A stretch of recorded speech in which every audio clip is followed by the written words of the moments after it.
তো উনি ঘোষণা করেছিল যে একটি ভয়ঙ্কর পুকুর আছে, সেখানে কুমির আছে এবং ভয়ঙ্কর কিছু সাপ আছে। তো বলেছিল যে যে ব্যক্তি এই পুকুরটাকে সাঁতরায় যেতে পারবা তাকে হচ্ছে অর্ধ রাজ্য দেওয়া হোক। তো সবাই চিন্তা করলো যে আমি যদি বেঁচেই না থাকি তাহলে অর্ধ রাজ্য দিয়ে কি করব। তো তখন একজন হুট করে এসে ঝাঁপ দিয়ে লাফ দিয়ে ওই পারে চলে গেছে। তো আজিম ভাইয়ের মতো যারা সচেতন সাংবাদিক তারা গিয়ে জিজ্ঞেস করলো যে আপনি এই সাহসিকতা কিভাবে পেলেন, কিভাবে আপনি ভয়ঙ্কর পুকুরটাকে সাঁতরালেন। সে বলল, ভাই সফলতার কথা পরে বলেন, আগে পিছন থেকে ধাক্কাটা কে মারছে তারা বের কর। পিছনে আমার ধাক্কা দিয়েছে এর জন্য কিন্তু আমি সফল হয়েছি। আজকে যদি আপনাকে এখানে কেউ পাঠায় যে এখানে সার্টিফিকেট দিবে, এখানে আপনাকে ক্রেশ দিবে, আমি মনে করি আজকের দিনটা আপনার জন্য সেরা হতে পারে। আপনি এখানে কথা বলতেছেন, আপনি এখানে মোবাইল টিপতেছেন, এটা খুবই অবাস্তব একটা বিষয়। আমি রিসেন্টলি 4 মাস আগে একটি প্রোগ্রাম করেছি, সেখানে 600 জনকে সার্টিফিকেট দিয়েছি ফ্রিল্যান্সিং এর উপর। পিন ড্রপ চাইলেঞ্জ ছিল, আপনার একজন গেস্টে কোন কথাটি সর্বোচ্চ পরিমাণে আপনার জীবনে লাগে আপনি সেটা নিতে পারবেন এবং এটা আপনার জীবনে একটা টার্নিং পয়েন্ট হতে পারে। Yes or no? এই যে সাউন্ড নেন, আমি আপনাকে যে যখন রেসপন্স করবো আপনার ভিতরে খিদা থাকতে হবে, তাহলে আমি বুঝবো আপনি সফল হতে চান। আমরা কি সফল হতে চাই?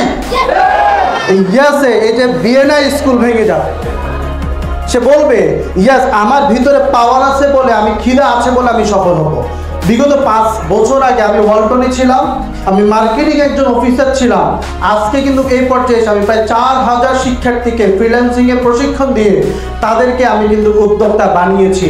এবং 1 বছর আগে আরজি কিবরিয়া ভাইয়ের ব্র্যান্ডিং বাংলাদেশে কিন্তু চট্টগ্রাম বিভাগ থেকে আমাকে ডেকেছিল এবং আমি ব্র্যান্ডিং বাংলাদেশে আমার জীবনের টোটাল হিস্ট্রিটা তুলে ধরেছি। বিষয় হচ্ছে আমি চিন্তা করেছি আমার বাবা যখন 2009 সালে মারা যায়, যে আমার ভাই অনেক টাকাওয়ালা ছিল, আমি যখন টাকা চাইতাম উনি আমাকে বলতো যে টাকা ইনকাম করা তো সোজা না। আমি বলতাম ভাই একটা ল্যাপটপ দেন, আমি হচ্ছে ফ্রিল্যান্সিং শিখবো। উনি বলতো ল্যাপটপ তো আসলে তুমি যে কিনবা, তুমি এটাকে আমি কিভাবে ব্যাক দিবা, এই টাকা কোত্থেকে আসবে। এই জিদ থেকে আমি ওয়ালটন থেকে একটি কিস্তিতে পিসি নিয়েছিলাম এবং সেখান থেকে আমার যাত্রা শুরু হয়েছে। মজার বিষয় হচ্ছে গত বছর আমি একটি ল্যাপটপের শোরুম দিয়েছি এবং ভাইকে বলেছিলাম যে 5 বছর আগে আপনি ল্যাপটপ দেন না, আজকে একটা ল্যাপটপের শোরুম আছে। একদমই মোটিভেশন হবে সেই রকম, রিভেঞ্জ থাকতে হবে লাইফে। যে আপনাকে একজন ব্যক্তি আপনার প্রিয়জনে আপনাকে লাথি মেরে চলে গেছে টাকার কারণে, আজকে আপনি তাকে রিভেঞ্জ বলতে পারবেন যে এই যে গাড়ির কথা বলেছে যদি এত লাখ টাকা দিয়ে কিনি নেই, আমি কিন্তু নিব করলা ক্রস নিতেছি রিসেন্টলি, সেখানে 50 লাখ টাকা দিয়ে আমি একটা গাড়ি কিনবো।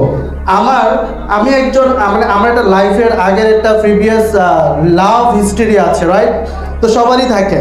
তো আমার যখন লাভ হিস্টরি ছিল তো তখন উনি বলেছিল যে তুমি যে আমাকে বিয়ের কথা বলো, আমার সাথে যার বিয়ে ঠিক হয়েছে তা ইঞ্জিনিয়ার, সে মাসে স্যালারি পায় 40,000 টাকা, তুমি কি করো? আমি ওয়ালটনে 20,000 টাকা পেতাম।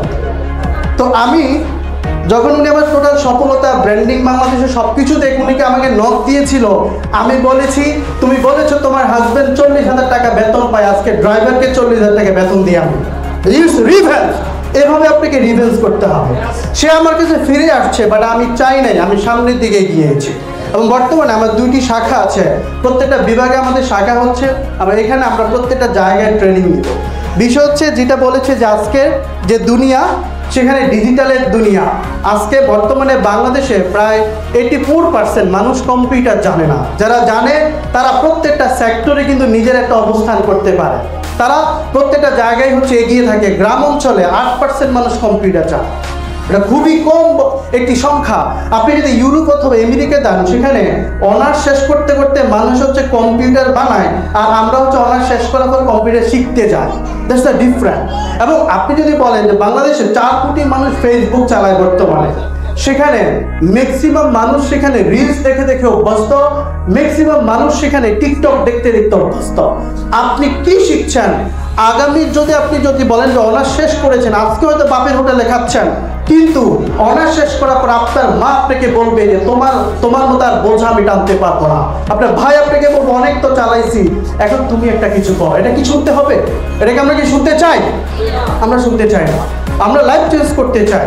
কারণ আপনার যদি 4 জন ভাই থাকে, সেখানে আপনার ধরে ইনকাম খুব কম, আপনি দেখবেন উঠতে বসতে আপনাকে খুব খোটা শুনতে হবে। যে ব্যক্তি যে ভাই সবচেয়ে বেশি ইনকাম করে তার একটি কথা একটি রায় হয়ে যায়, একটি কথা একটি আদেশ হয়ে যায়। বাট আপনি উঠতে বসতে মোবাইল টিপবেন, সেখানে আপনাকে খোঁটা চলতে হবে। এই খোঁটা থেকে বাঁচতে হলে লাইফ চেঞ্জ করতে হবে, পজিশন চেঞ্জ করতে হবে, দিন শেষে পকেটে টাকা থাকতে হবে। Money is power. আমরা কি সবাই টাকা ইনকাম করতে চাই? আমি একযোগে শুনতে চাই, আমরা কি সফল হব? এক্স্যাক্টলি, আমাকে সফল হতে হবে। কারণ সফল হলে মানুষ ডেকে ডেকে আপনাকে বিশেষ অতিথি, প্রধান অতিথি বানাবে। আজকে আপনি যদি বলেন যে আমাকে এখানে কেন ডেকেছে, চেহারা বা কোনো কিছুই নাই, আসলে দিন শেষে আমার পজিশন হয়েছে, আমি সফল হয়েছি বলে আমাকে ডেকেছে। দিন শেষে পজিশন হলে আপনাকে ডাকবে, আপনার চেহারা, আপনি কতটুকু উচ্চতা সেটা কেউই দেখবে না। আমাকে সফল হতে হবে।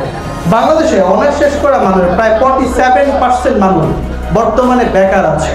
তারা অনার্স অথবা মাস্টার শেষ করে সে হচ্ছে চাকরি খুঁজে, হয়তো তার কম্পিউটার জ্ঞান সম্পর্কে কিছুই জানে না। এই কারণে উনি হচ্ছে সার্টিফিকেট সিরিজ পালার মধ্যে হচ্ছে গল্প শোনা যায়। এক্সপার্টারি পার্ক আমি প্রতিষ্ঠা করেছি 2022 সালে। বর্তমানে বাংলাদেশের টপ 5টি ফ্রিল্যান্সিং প্রশিক্ষণের মধ্যে আমার একটি কোম্পানি, আলহামদুলিল্লাহ। এবং লাকসামে অনেক স্টুডেন্ট আমার আছে। এখানে শাহজালাল আমার স্টুডেন্ট, সে বলেছে এ পর্যন্ত প্রায় 2000-এর উপর অ্যাড রান করেছে, ফেসবুক অ্যাড, গুগল অ্যাড এবং ডিজিটাল মার্কেটিংয়ের উপর আমরা হিউজ পরিমাণে ট্রেনিং দিয়ে থাকি। অনলাইনে আমার কোর্স রয়েছে, এ পর্যন্ত 32টি বেচ আমি কমপ্লিট করেছি। অফলাইনে সরাসরি প্রতিটি বেচে বাংলাদেশের বিভিন্ন জেলা থেকে আমার এখানে এসে হোস্টেলে থেকে শেখায় এবং সেখানে 100+ স্টুডেন্ট হয়।